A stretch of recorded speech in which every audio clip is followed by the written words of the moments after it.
Hello, everyone. This is Troy. We're going to get started here in about a minute or two. So just hang in there if you will. If you can hear me, please type something in the chat box. That would be great. That way I know our audio is working properly. But we'll get started in another minute or two while people give people a chance to sign in.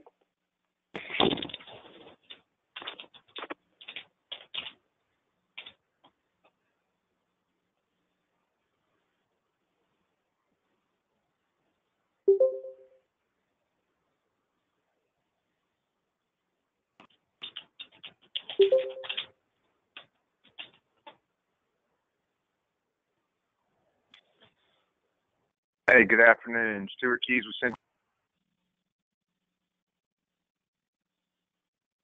Hi, Todd Davis is here as well. All right. Hey, everybody. This is Troy. Thank you for signing on. We're going to give people another minute before we get started. And if you will, please put your phones on mute. We can do that through the system too. But if you want to put them on mute for now so we don't get any background noise, that would be great. This is going to be a pretty interactive call, so certainly take your phone off mute when you're ready to speak. But otherwise, please keep your phones on mute. Thank you.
All right, you guys, we're going to get started now. So welcome to the CenturyLink Executive Challenge May training webinar.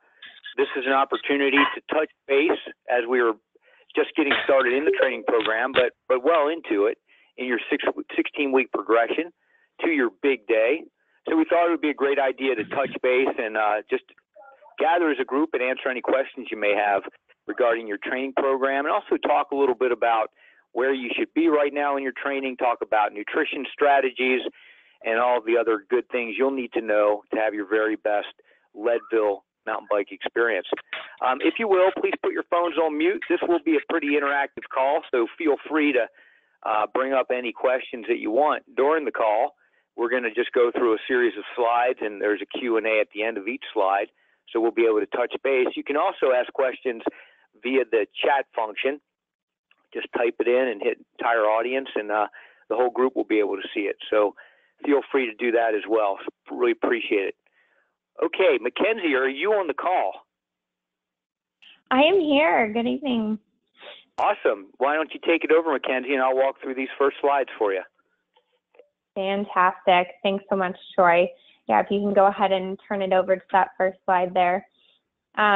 So a big thank you to Casey for actually bringing up the idea of Strava. So I know that I sent along those details last week in addition to the webinar invitation, but if you have not joined that group and you would like to do so, it's certainly not mandatory, but I did want to call out Alan and David, both for their extravagant efforts here in these past few weeks. And they're actually on our leaderboard for now. So congrats to both of you if you're on the call.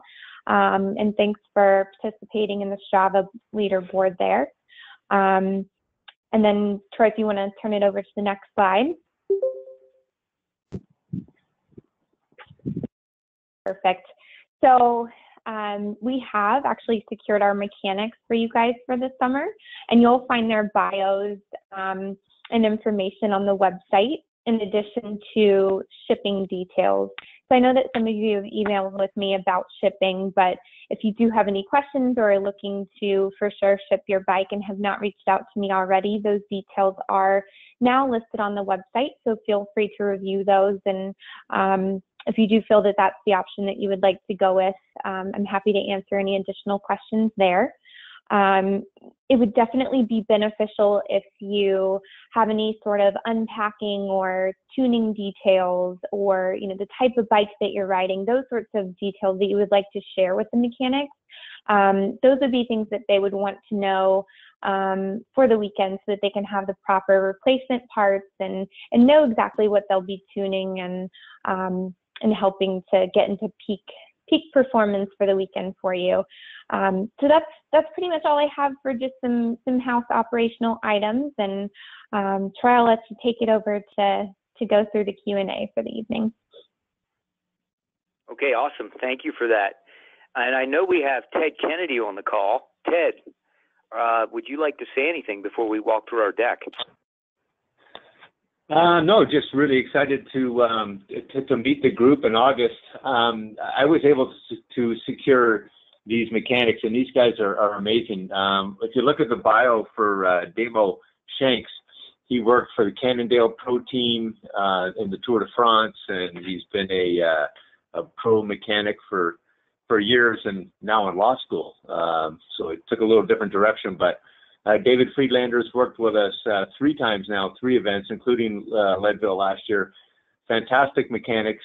If you have, as Mackenzie mentioned, if there's anything strange about your bike as far as components and that, make sure to reach out to one of us or send Mackenzie a note, because the mechanics want to make sure they're bringing all the right replacement parts, just in case, God forbid, something does happen.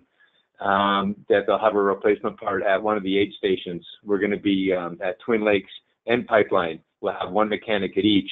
So it'll be 4 different times to see our mechanics, and you're going to really enjoy these guys. They are a couple of the best that we could find. We're really excited to have them on board. All right, good stuff. You always need good mechanics out there. You never know what's going to happen. Oh yeah, great. You're providing that. All right, very good. Well, let's go over our agenda, and then we're going to have a little mindset as well for this this deck. So we're going to talk about the training progression and where you should be right now in the overall big picture for your training. We'll talk a little bit about nutrition and strategies as you get closer to race day, what your training and race nutrition strategy might look like. We're going to go over the course a little bit more, just touch base on that, go over cross training, and also your equipment choices, and then have some open discussion. So again, if you have any questions, we're actually going to field questions with each slide, but if you have anything you want to say at the end, we'll do that as well. So the mindset, look in the mirror, that's your competition. I think this is really appropriate for all of us at this time as we get closer to race day, because a lot of us will have self-doubt. You know, you're putting in a lot of miles. You wonder if it's enough. You wonder if you're doing enough to really get yourself ready. And your biggest obstacle in many cases is just getting past your own self-doubt and realizing that you have it in you to do the very best on race day. It's just a matter of getting the very best of yourself and being able to stay focused during the process. And we all want to compete. We all compete with other athletes, but our biggest competitor is going to be ourselves. You know, we want to push our envelope. We want to drive to the next level. Just challenge ourselves and reach our goals, whatever they may be. Maybe it's 9 hours, 10 hours, whatever it is, but you're competing against yourself. So keep that in mind each and every day. And if you ever have that self-doubt, just remind yourself of what your goals are and why you're working so hard to achieve those goals. Okay, so let's talk about our training progression. I believe, Trapper, you on the call. Just want to make sure that your audio is on. Yeah, I sure am. Can you hear me? Yep, sure can. Good. Trapper, thanks for coming on. Appreciate you being on the call. You bet. You bet. All right. So let's talk about some things. And Trapper, I'm going to bat this back and forth a little bit with you as we go through the program. So we're talking about training progression right now. And, essentially, we're all at different levels. And we knew this coming in, right? This was a very basic, somewhat generic training program to help athletes get ready for their big race.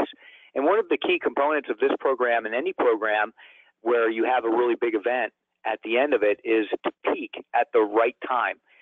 So that's why the program progression is designed the way it is to build you towards a peak. And again, knowing that several of you maybe have came into the program with a highly developed level of fitness, it's a little bit harder to say exactly where someone enters a training program like this. And that's where modifications come into play.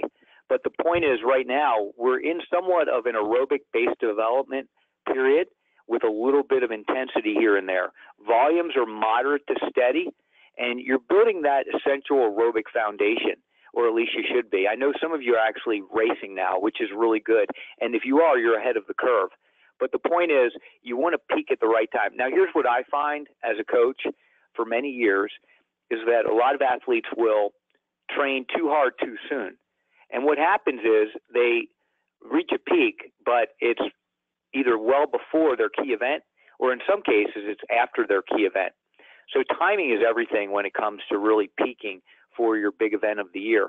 And that's why, again, the program is set up the way it is. In aerobic-based development, you're working on that aerobic foundation and all the essentials that come with it. It's like building a house, right? You build a nice, strong foundation, and then on top of that, you build the rest of the home. That way, the home will be there for a long time, and it'll be nice and sturdy. And that's the way you can relate to your fitness as well.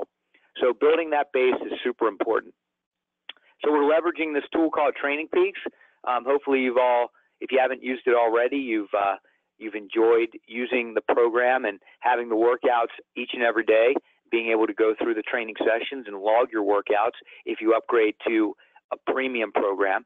So hopefully you like that. And if you have any questions, we can help you to some degree. But, of course, Training Peaks technical support would be the ones that you really go to. And they also have a great FAQ section on the Training Peaks site if you have any questions. We already talked about the overarching focus. Right now we're in that aerobic base period for the most part.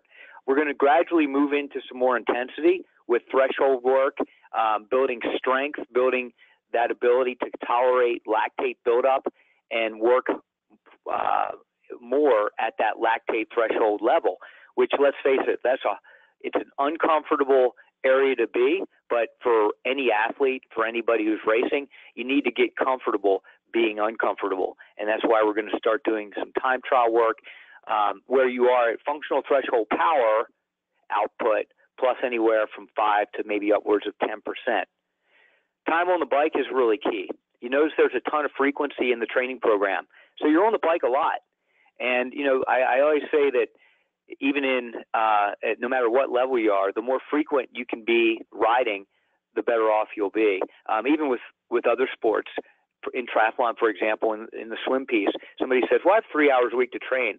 I usually say, look, I'd rather you train half an hour for 6 days a week than 1 hour, 3 days a week, because frequency is that important. So you want to be on the bike a lot. And the training schedule has you on the bike anywhere from 4 to 6 days a week. And some of you might even want to bump that up a little bit more, making those other days, those additional days, active recovery workouts and just spinning out your legs. And I think we spoke about it in the first webinar, that even in the tour, the grand tours, they're riding 2 and 3 weeks, 100 miles or more a day, really high intensity. On their rest days, they get on the bike and they spin their legs out. So maintaining a high level of frequency is always one of our overarching focus. So you want to make sure that you're doing that on a daily basis and spending time on the bike. Now, adjustments to your training plan, they're inevitable. We all have busy schedules. I know a lot of you are traveling. Some of you have reached out, and we've made some modifications to your program, and you've articulated how much you travel, get on the road, and so forth. And it's really a challenge when you are on the road a lot to maintain that frequency. Living out of hotels, on the airplane, the stress of work, and so on. But the good news is you can adjust the training plan and still be very effective in your training if you do the right things. And when you do get home and you have time to spend on the bike, if you do that wisely. And I think we're going to touch on that a little bit more as we go through the deck. The last thing I want to mention in this training progression slide are the recovery techniques. Again, we're all, athletes working hard, but we're not I don't think any of us are in our 20s when it's really easy to recover. It's really important, as most of us are probably masters athletes, to make sure that we're spending as much time on our recovery modalities as we are in the training itself. So you want to make sure that you're taking care of yourself. That's the bottom line. You want to make sure that you're eating properly, that you're sleeping enough. Sleeping is so important in the sport, especially when your training volumes go up. You can't underestimate it. So massage, all the other things, compression wear, all these things that you can do for yourself, they're going to help you recover faster, and that's going to help you elevate your game. Okay, so quick touch base on those key points. So why don't we open up the call right now for any questions, and Trapper and I can field those. Anything about the training piece?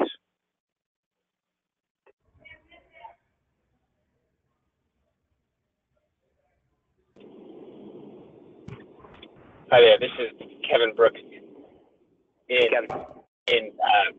Sorry, I'm having some cell phone issues in Utah. And I guess my question is, you read all these blogs online about people's stories on Leadville, and people say, no, you should spend all your time on the mountain bike and not on the road. I'm curious, your overall sense of how much we should spend on the road versus mountain. I'll take that first, and then Trapper, you can give your 2 cents. So the fitness component in a race like Leadville, and a lot of people claim that Leadville is more of a quote-unquote roadies course, would dictate that you need your fitness development on the road to a high degree, and then, of course, your technique development on the mountain bike.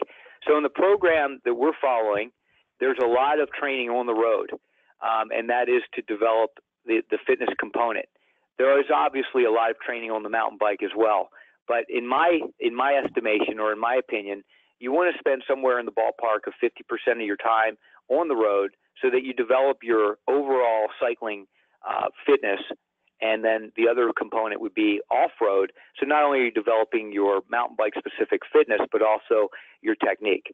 So there's a little push and pull there, but I definitely feel that being on the road and building your aerobic foundation, putting in the miles, will definitely aid your fitness development.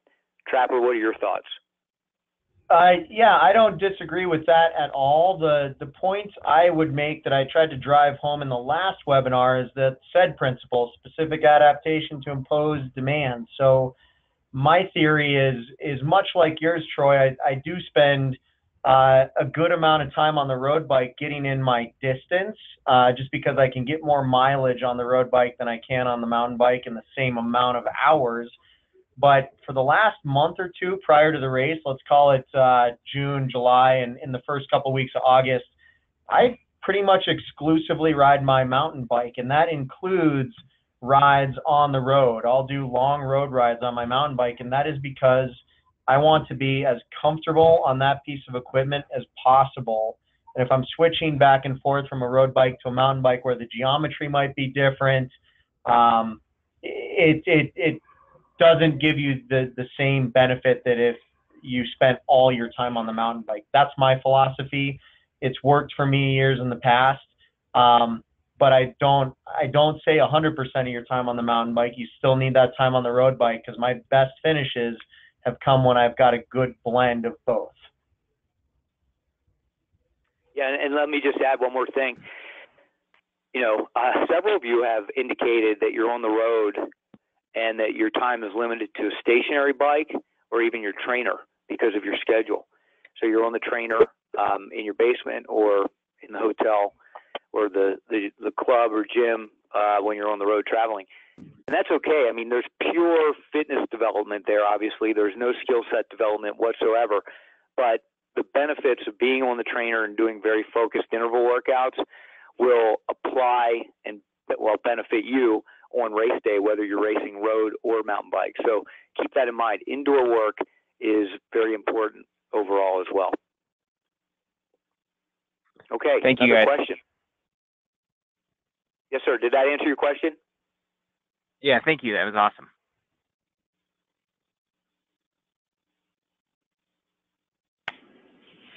This is Todd Davis. Is there a point at which you would recommend ending racing in order to be really fresh for the event? Is there a volume of too much intensity, and if so, when would that be, and how do we blend that with the Training Peaks plan? Yeah, that's a great question. So we do have a race scheduled in the progression. Obviously, being a little bit more of a generic program, there wasn't really any way to time that perfectly for everybody. So my overarching philosophy is that it is important to race yourself into form, and I think that there's no better workout or testing ground than a race itself. So actually, if you can race a few times prior to race day, I think that would really benefit you. How much is too much is a hard question to answer. It really depends on your ability to adapt to a race effort, both physically and mentally. I know people who over race. Okay, over racing is as detrimental as maybe not racing enough and racing yourself into form. Over racing is when you race so often, you go to the well so often that physically you don't have it on race day, and mentally you're not willing to put it out there. So there is a fine balance, and I think everybody needs to find out what that is for them.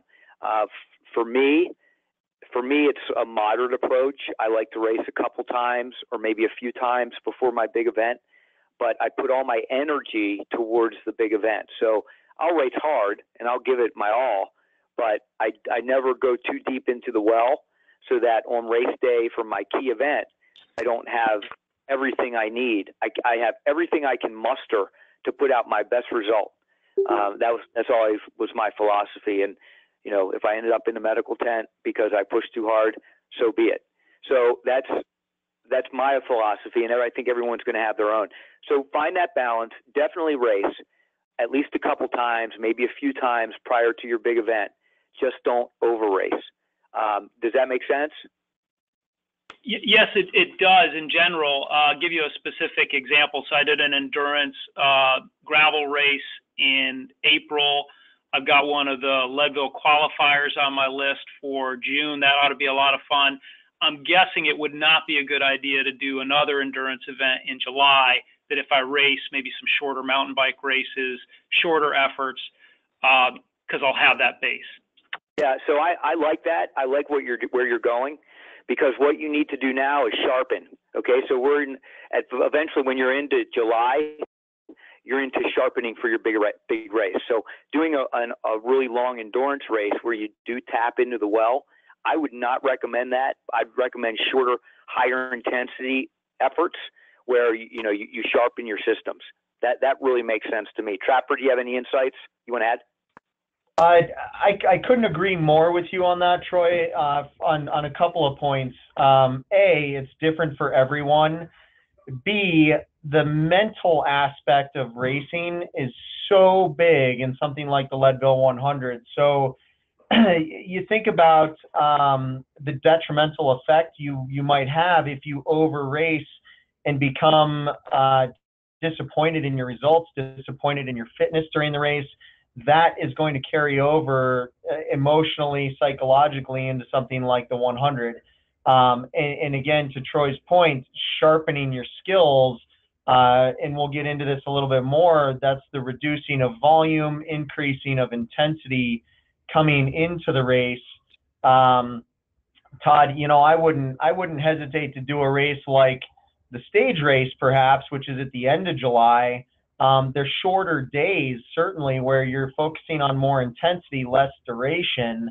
But again, it's definitely different for everyone. So you have to kind of know what your limitations are physically and mentally. And for a lot of us, if this is our first or second experience with a race like this, we may not know. So I would err on the side of caution in the sense that if you are racing, your races are 90% effort, so that you know there's still something left in the tank when you go into Leadville, and you can really put all your cards on the table and not worry about, hey, was I happy with that performance? Did I give it my all?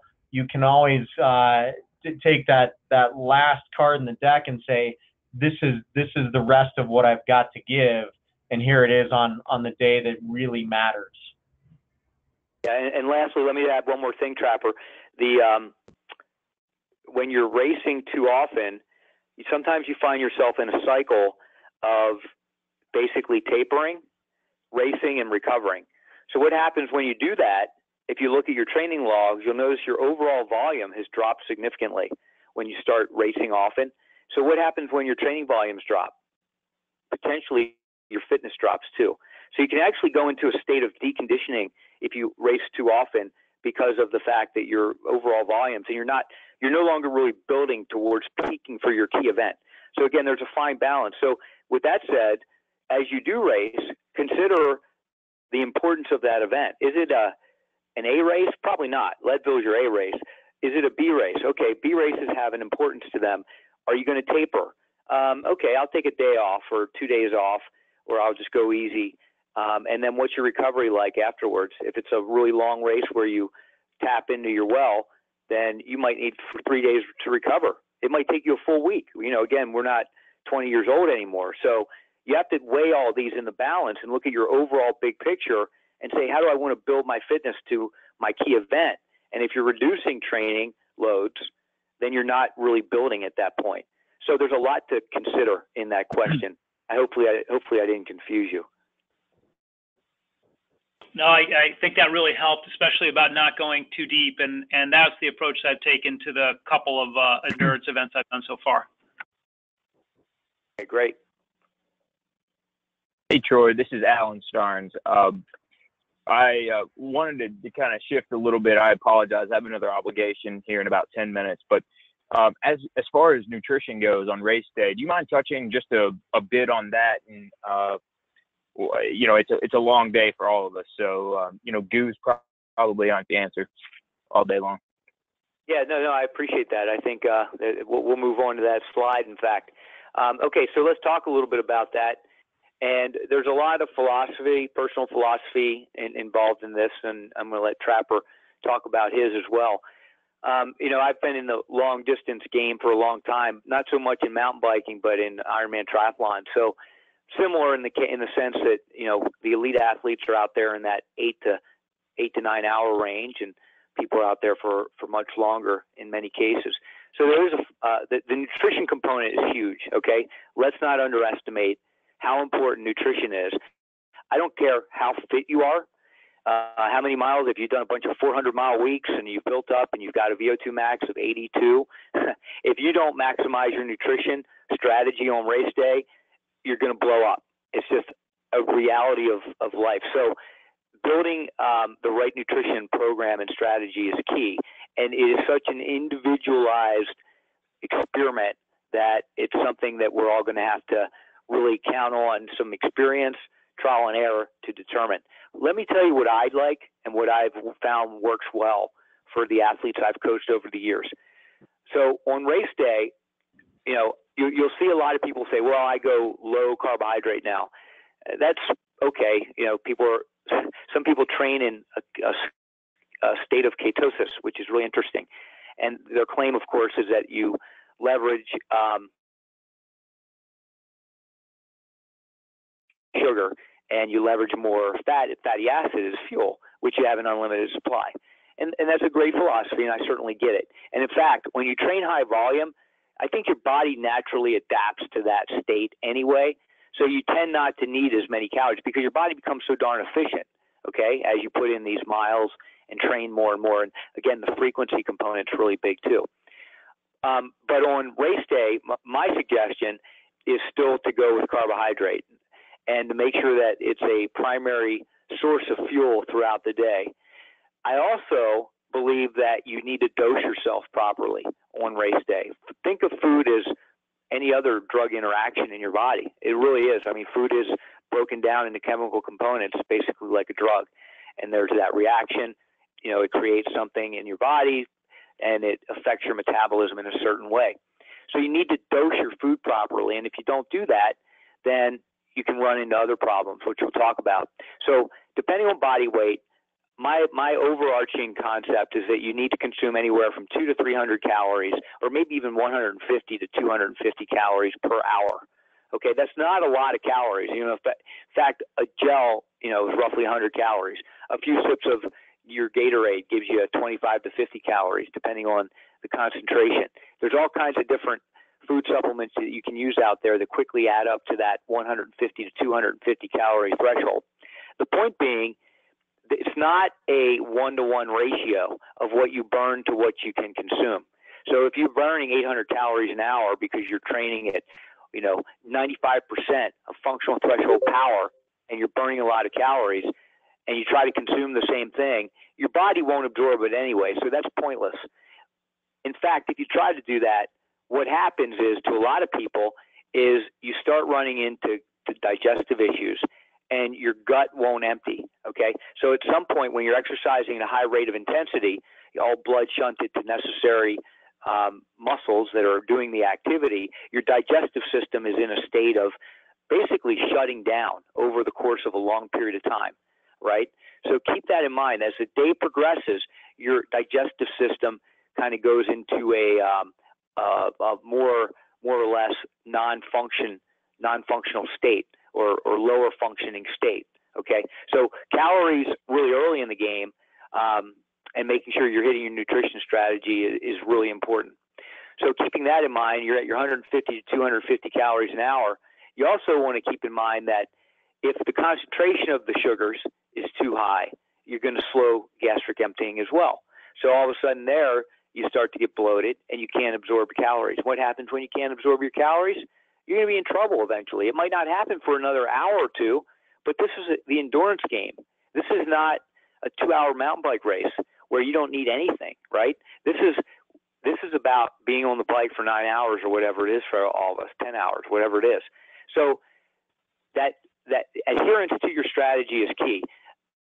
250 calories an hour, modest concentration of the carbohydrates that you know you can handle.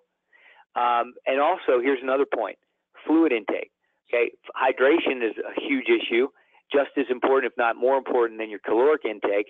But the other key point is, when you take in a calorie, you want to make sure that you're also taking in water, because what water does is it helps to dilute the calories in your gut and helps the digestive process happen a little bit faster, not to mention the fact, of course, you need to hydrate. And that hydration rate is individual for each of us. You know, you're at altitude, increases dehydration, but it's most likely cool. So maybe there's not going to be a heat stress element, but you're still going to be working at a high rate of output, so you'll be sweating a lot. So my advice to each of you would be to try to determine what your sweat rate is, so you have a general idea of how much fluid you'll require each hour. Now, as a rule of thumb, I would suggest that each of you take in at least 20 to 30 fluid ounces, somewhere in that ballpark. It's basically a simple water bottle or so every hour or thereabout. Maybe less if it's a cooler day, and you're going to have to play that by ear. It also depends on your output. But dosing in small chunks that you know your body can absorb throughout the hour is really key. So I usually recommend every 15 to 20 minutes, you take a dose of whatever your caloric strategy is, whatever you're taking in. The next piece is semi-solids versus fluids versus solid foods. In a long day, many people will want some solid food. I can tell you one thing, like for example, at Ironman racing and a lot of ultra-distance mountain bike racing, a lot of the top guys won't do any solid foods. They'll stick primarily with the semi-solids and the fluids. I don't know what Trapper does, but he'll let us know. But they'll stick with those. If you're going to be out there for a long period of time and you're not going to be on the rivet at your limit, then you might be able to go with some solid foods that you're comfortable with. But it needs to be solid foods that you know you're going to be able to digest and you're not going to have issues with on the bike. So that's my real quick 3-minute dissertation. Trapper, you want to add your advice and experience? Well, I think what we all just got from that is this is probably the most complicated component to a race like Leadville, and that is the nutrition strategy. So I don't want to overcomplicate things anymore. I think Troy's points of dosing are incredibly important, but the biggest challenge that we're all going to run into is it's hard to eat when you're racing your bike, because in most cases it requires having both hands free to open some kind of package, whatever it is, even if it's a goo, to be able to eat that. And then add in the fact that we're all going to be, cotton mouth, dry mouth out there because of the effort. So it's difficult to moisturize that food and then get it down your throat. So getting as much fluid in there is important as well. My nutritional strategy has relied heavily in the last 6 years on a nutritional supplement called Generation UCAN. That's UCAN, the initials. This is a carbohydrate or a starch form that has been altered in such a way that it doesn't get digested in the stomach, so there's no GI distress. There is very limited, if any, insulin response. In other words, your body is able to continue metabolizing fat as a fuel while this carbohydrate slowly trickles into your bloodstream through the digestive tract, the intestine. So if anyone is motivated, look up Generation UCAN, UCAN. It has been an absolute game changer for so many endurance athletes that I know. So that's my strategy pre-race, about 45 minutes beforehand, and at the turnaround, usually Twin Lakes on my way back in. I'll do a concentrated dose of that in the form of a kind of a paste that I'll get in a squeeze flask. And then on top of that, I try to do the solid foods as much as possible, as hard as it can be. I like things that are simple in their ingredient structure. So if I know I'm getting figs and peanut butter, something like that, and maybe some chocolate, I don't know. Those are easy things for my body to digest versus these supplements that tend to have 15 to 20 different ingredients in there. That's my strategy. I do tend to use goos as an emergency. If I'm feeling like I'm bonking, I will utilize that sugar. I hydrate with various products. But the important thing is to find out what works well for you, what your body will tolerate, and then stick to that strategy. And I think Troy made this point, and that is you've got to be confident in what you choose to do. And on the week before or at the clinics the week of, when people are talking about their own personal strategies, you've got to tune all that stuff out and stick to what you know works for you, because changing things up just before race day is a surefire way to have a lousy race. I would take any additional questions offline, by the way. I think this is definitely important and complicated. So happy to strategize with any of you individually on this particular subject. Yeah, one more thing I want to add, and Trapper, thanks for that offer, and everybody should definitely take advantage of that. But one more thing I do want to add is the need for, or maybe not the need for everybody, but the consideration of taking in supplemental electrolytes too with any ultra distance event. I know that many athletes will dose some form of electrolyte to make sure they're getting enough, and so consider that as well in your training, and work with whatever you think you might need out there on race day. Okay, any other questions? Did we answer your question there? Yes, thank you, Alex? Troy and Trapper, for the thorough answer. I really appreciate that.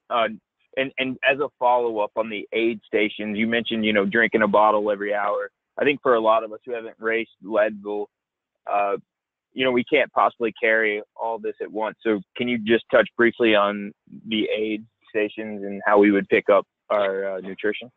Do you want me to tackle that, Troy, since I'll be out there? Okay, so we will race morning about 5 o'clock. You'll come by and drop off what aid you want us to bring to Twin Lakes and what aid you want us to bring to Pipeline. and then we will put that in the 2 separate cars, and obviously drive the 2 separate directions.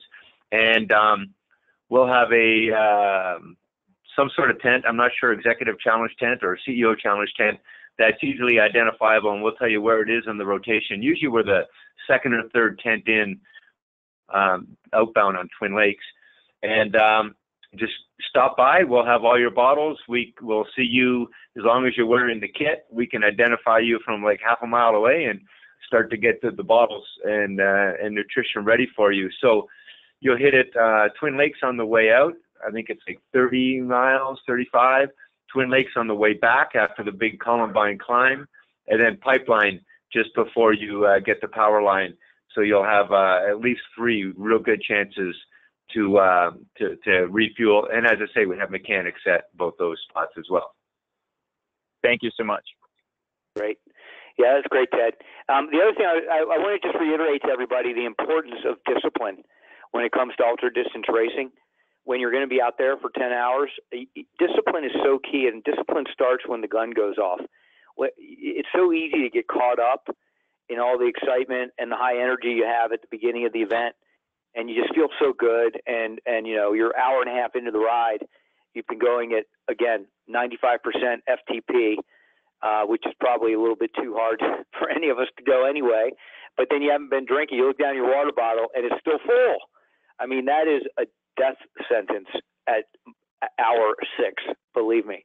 So make sure that you have discipline. Do whatever you need to do to remind yourself, even when you don't feel like it necessarily at the beginning of the race, be disciplined in your nutrition strategy.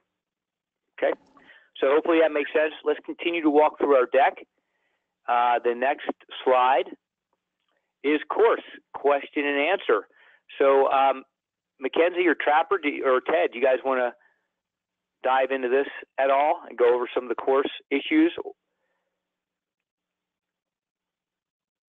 I'm happy to dive in. Go Trapper, go Trapper. Yeah.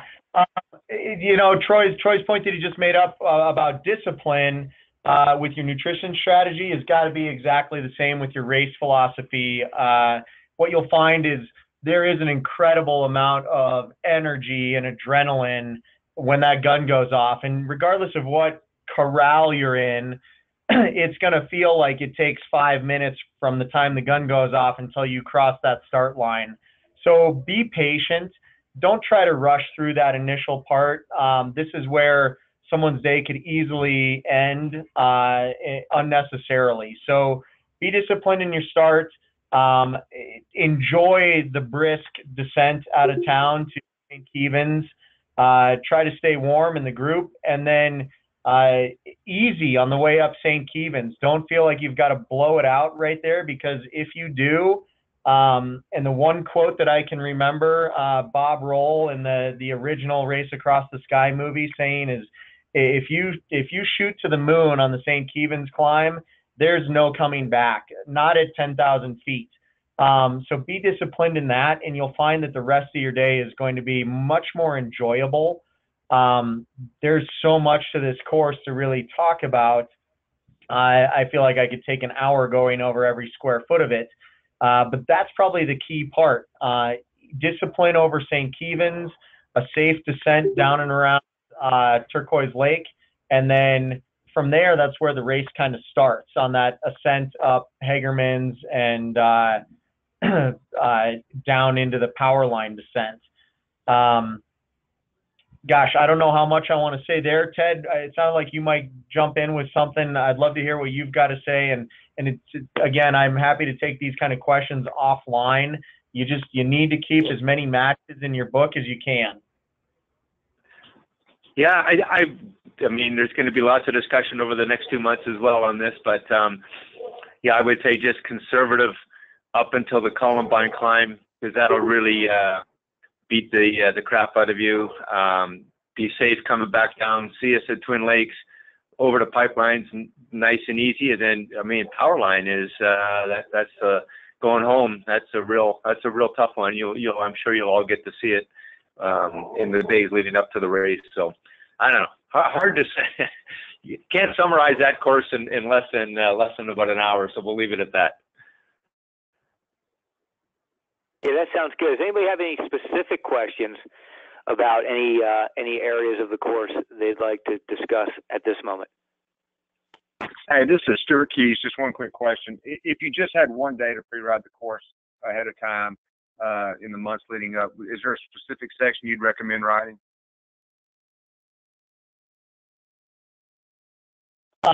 Stuart, my advice on that would be to ride Columbine. I think that is, as you will, the crux of the course.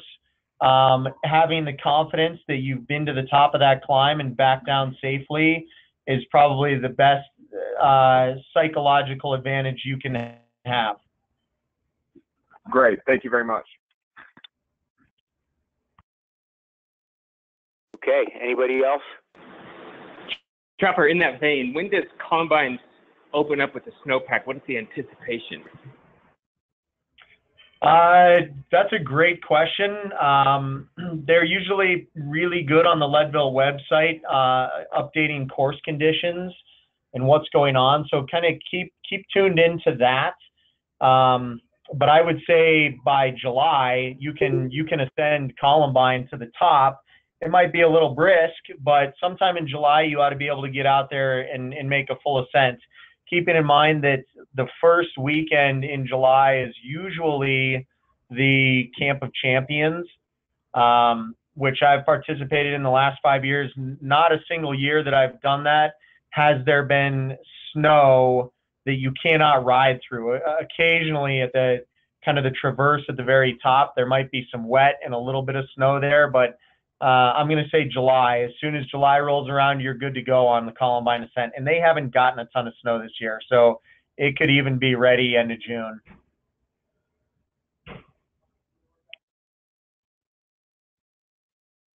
Okay.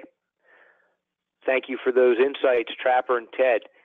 And again, if anybody has any questions specific to the course, please reach out to Trapper offline. He'll be able to help you.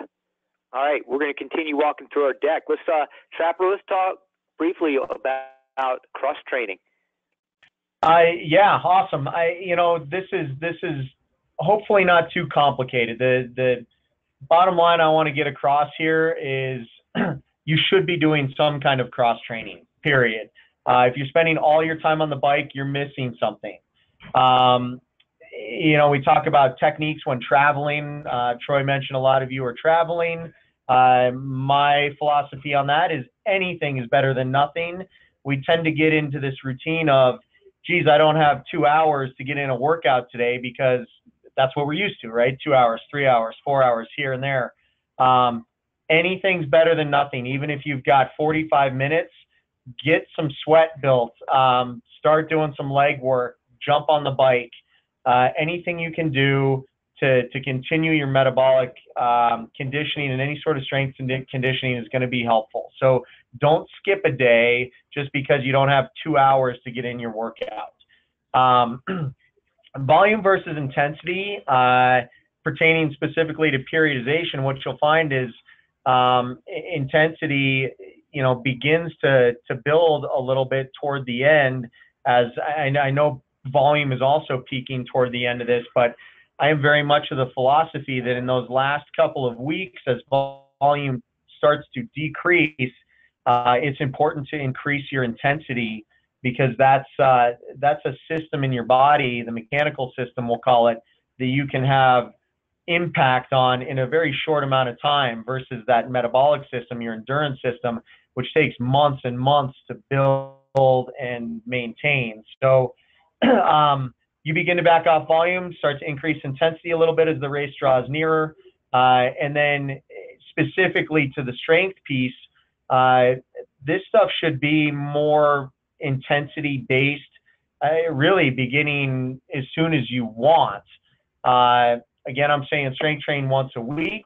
And within that session of strength training, you always want to start with your more difficult movements, your more challenging movements. So begin your session with heavier weights and explosive movements, finish with your stability and control-based movements.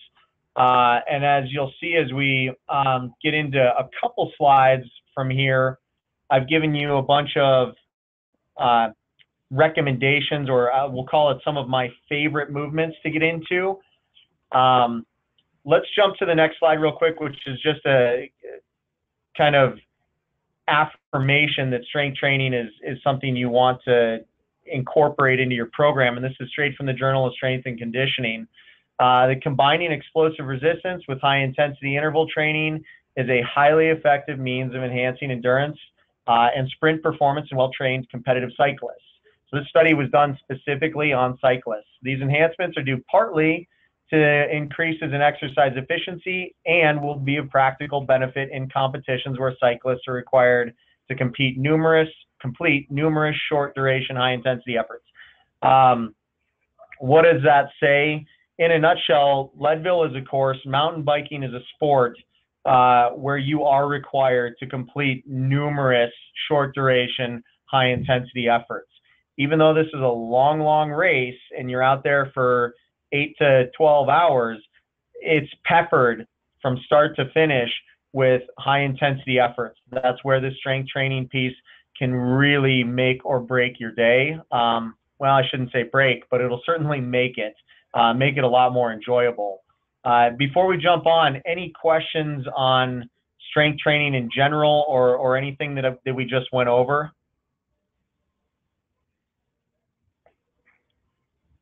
If anything comes up, please, again, feel free to reach out to me offline. But let's jump into some of the heavier weight or explosive movements. And again, these are some of my favorites. I'll give you a quick explanation of each movement and tell you why it's beneficial.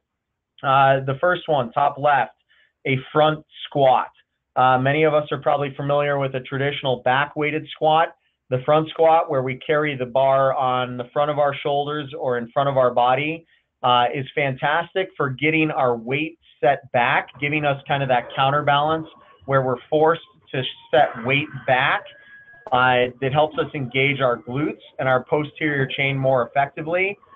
In addition to that, you're engaging your core and abdominal strength at a much higher rate with something like a front squat over a back squat. Number two, the middle diagram on the top row is a deadlift, and this is a traditional deadlift.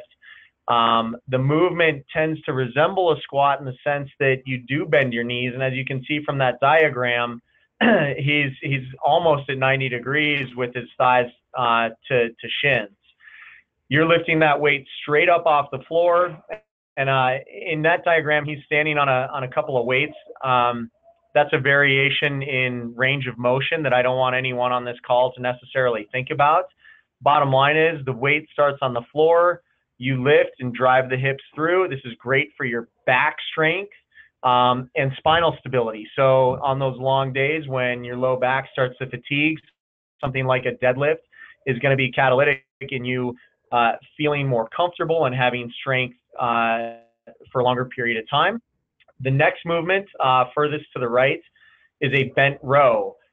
You'll notice the starting position closely resembles the starting position of a deadlift, with the exception of the legs being a little bit straighter and the bar hanging a little further out from the shins. And with that, you can imagine, just visualize how important a movement like pulling that bar up to the chest relates to something like cycling, mountain biking, being able to control the bike in that, let's call it standing position, even the seated position, where a lot of your movement is flexion, extension of the arms, and retraction of the shoulder blades or scapula. Explosive movement, the next one, the one bottom left, is called an explosive step up. I think you get the idea from the image that one foot starts on some kind of a box or a bench in this case, and the athlete drives up with explosive force to jump up on that bench. You land on the foot that you start with and lower back to the floor. And this is fantastic for generating explosive force in those situations where you've got a really steep pitch that's short and you've got to get up that and you don't want to dismount your bike. The last one, again, this may be my single favorite movement in the gym for cyclists and runners, and this is a single leg deadlift, or RDL, Romanian deadlift, different from the top middle image in that the knee is flexed, but you're not bending. You're simply hinging from the hip forward, keeping a nice straight plane from top of the head all the way down to the bottom of the foot.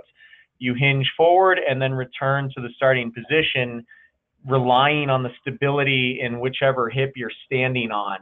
And if you notice my note at the top of this slide, these movements are lower volume, higher weight. So 3 sets of 10 to 12 repetitions with movements like this. And if you wanted to just pick these 5 movements and throw them into your workout, that's a great workout.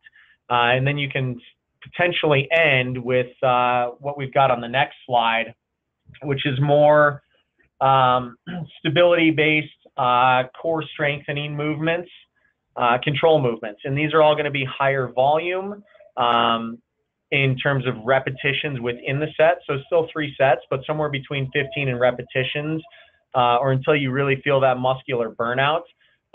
Without getting too deep, because I know we're running close on time, you've got the first image on the top left is a single leg squat or a pistol squat. You'll see a lot of CrossFit athletes doing something like this, but this is fantastic for cyclists. I don't know that I recommend going quite as deep in the image in this picture, but you want to focus on stability unilaterally, so one hip at a time, and that's where the TRX can be really beneficial, helping you down, helping you back up. The next one is what we'll call a Bulgarian split squat, where your foot is suspended, your back foot is suspended. Again, both of these movements require incredible balance and stability on that one stable leg. Fantastic exercises there. The third image furthest right is we'll call it a supine bicycle, where you're laying on your back. You're going to bridge or lift your hips up with those hips, the feet suspended, and then one leg at a time, you're pulling in. So this is all hamstring, glute, low back. Again, critical muscles.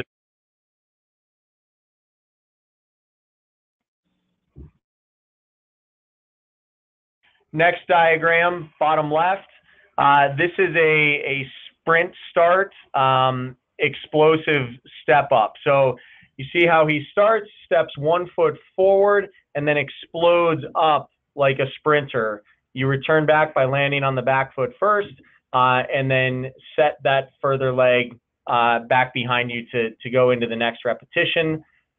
Final diagram, glute bridge with a hamstring curl. This is both legs together. So similar to the third diagram, but what you'll find here is a lot more low back engagement and much more hamstring engagement than in the third diagram.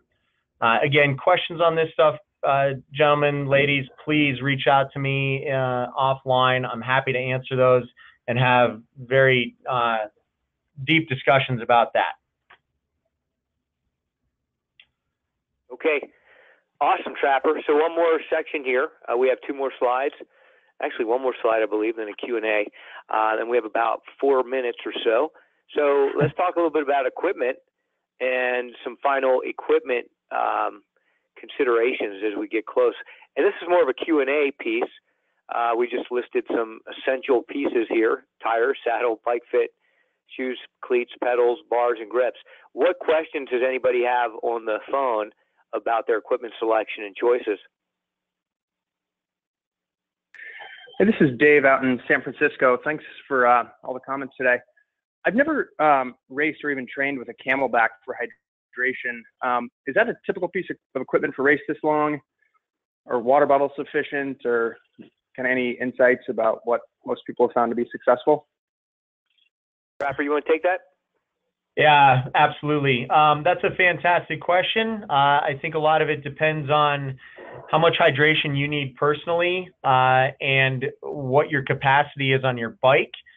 So in some previous years, I've had 2 cages on my bike that I can fit 20-ounce water bottles into. If that's the case, I can very confidently rely on my aid stations to be able to get fresh bottles at each one, which ultimately I've got 8 20-ounce bottles from start to finish. That generally does it for me. Sometimes I will grab extra water at the top of the May Queen climb, Carter Summit. As you're on your way back in, there's only about 10 miles left at that point, but that's when I tend to be extra thirsty. The last year, yeah, it was my first year on a full suspension bike. I only had one bottle cage, so I did all my training with a Camelback. I had a 70-ounce Camelback, and that was my go-to. So it may seem cumbersome, but it really is not, especially if you train with it and get comfortable using a Camelback. I think that's the smart way to go. If you're going for a sub 8-hour finish, maybe you are the guy who doesn't want to be encumbered by a Camelback, and you're going to figure out a way to make water bottles work. But you'll find probably 70% of participants, the athletes in this race, will use some kind of a Camelback. It really is a smart way to go. Makes it easy to get your hydration versus having to pull a bottle out of the cage and jam it back in there. You can be way more consistent with that. So I'm a big fan of the Camelback. Okay, that's great feedback. Thanks. Awesome. Any other questions regarding equipment?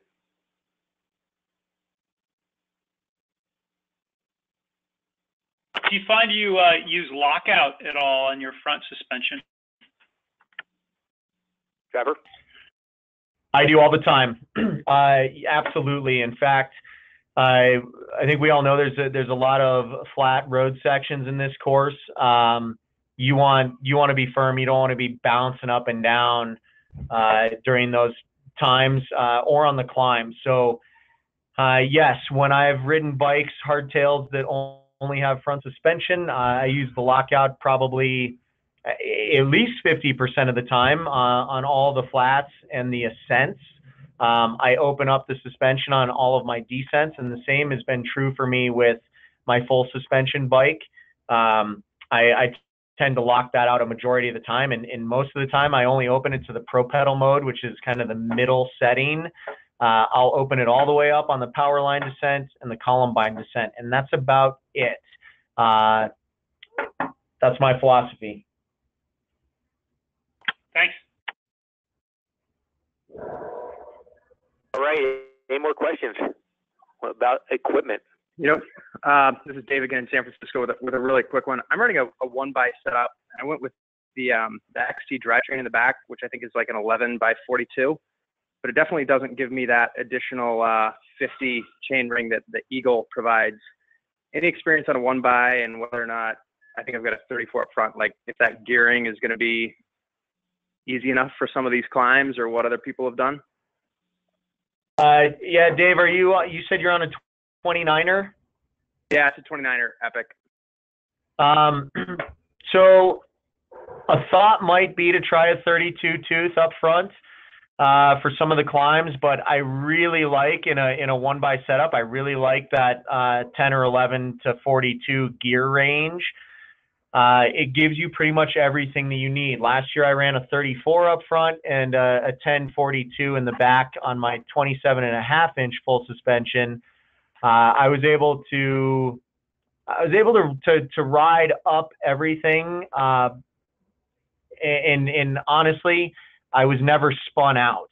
So I really like that setup. I think it gives you the best of both worlds, and I think what you've got to do is be honest with yourself, Dave. If you believe you can ride up Powerline on the way in, if you can believe you can ride up all of Columbine, then find whatever gear it is that's going to make that happen. Because I can tell you this, walking your bike up either one of those climbs is not easier than riding. It's Sure, 6 to 1 half yeah. than the other.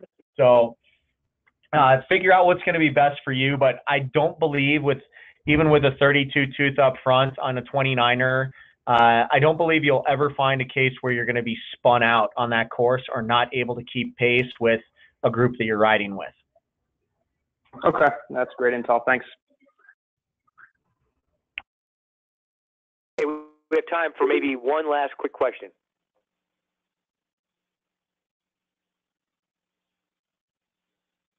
All right. Trapper. Actually, real quick, Trapper. Last time you said hardtail. Today you're referring to full suspension. What are your thoughts? Well, full suspension is definitely a more enjoyable day out there if you're going to be there for a long time.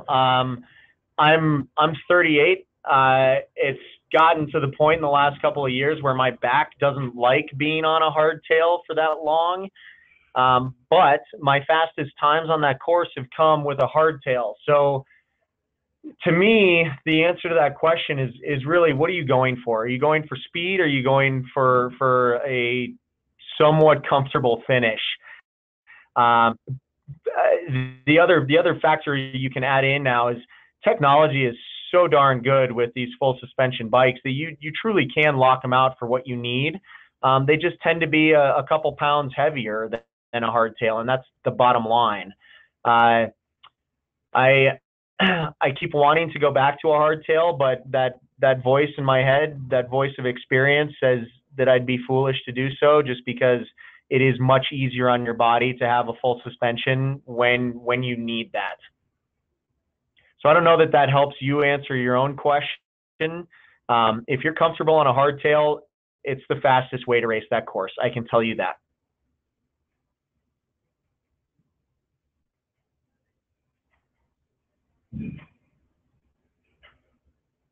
We still there? Yes. All right. Did that help? Yeah, thank you. Sorry, I'm on my spin bike as we speak. But yes, that's the same dilemma I think we all face. So. Speed or comfort? Speed or comfort? And Trapper, you're not getting any younger, so stay with that. Yeah, thank you. All right, awesome. So that will conclude our session today. Mackenzie, do you want to close us out? Sure thing. Not too much more to add there, but I just want to thank you all for participating and joining in tonight. This will absolutely be available to you tomorrow via the website. I will send out an email if you would like to listen to the recording. We will have one other webinar before the event, as well as one of the next exciting items that will be headed your way before too long are the actual kits. Your top and bottoms will be mailed to you via snail mail. So be on the lookout for those, and we'll be in touch with some other details in the coming months.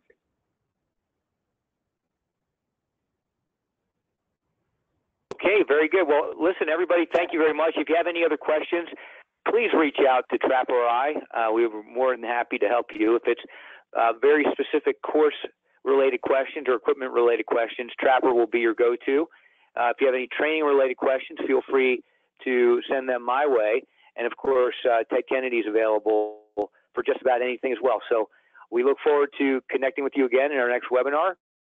And have a great evening. Thank you very much. Thanks. Thank you.